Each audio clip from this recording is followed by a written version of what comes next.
chief economist at Rand Merchant Bank, that's Isaah Mhlanga, says there's no crisis because government can continue to make payments for services as Treasury can spend up to 40% of the previous budget even if the current one isn't passed. He was speaking to SABC News earlier following Finance Minister Enoch Godongwana's decision to reverse the proposed VAT increase in order to cover for the country's budget deficit.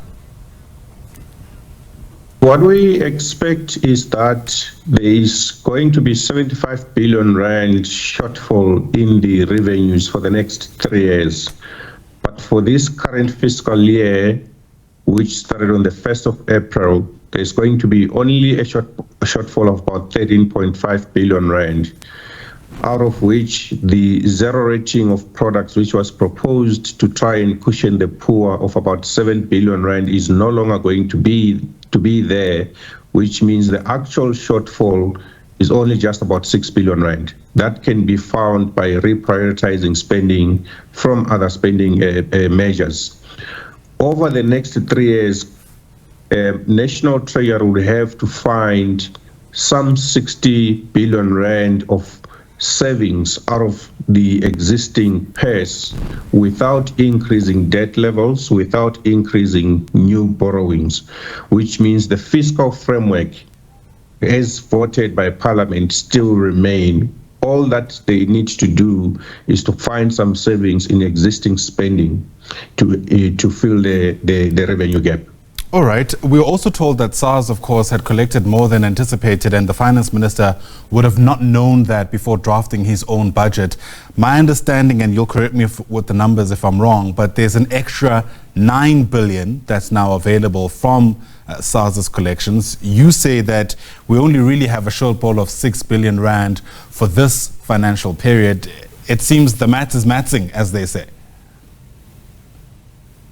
Indeed. So if you consider the 9 billion that SARS says they'll over-collect in this current fiscal year, that should cover for the remaining 6 billion for this particular fiscal year.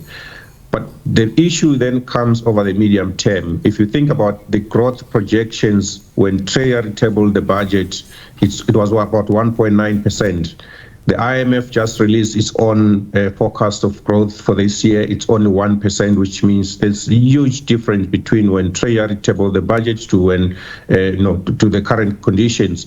And that might result in lower than expected revenues for the next year, which would need to be covered for elsewhere by reprioritizing spending.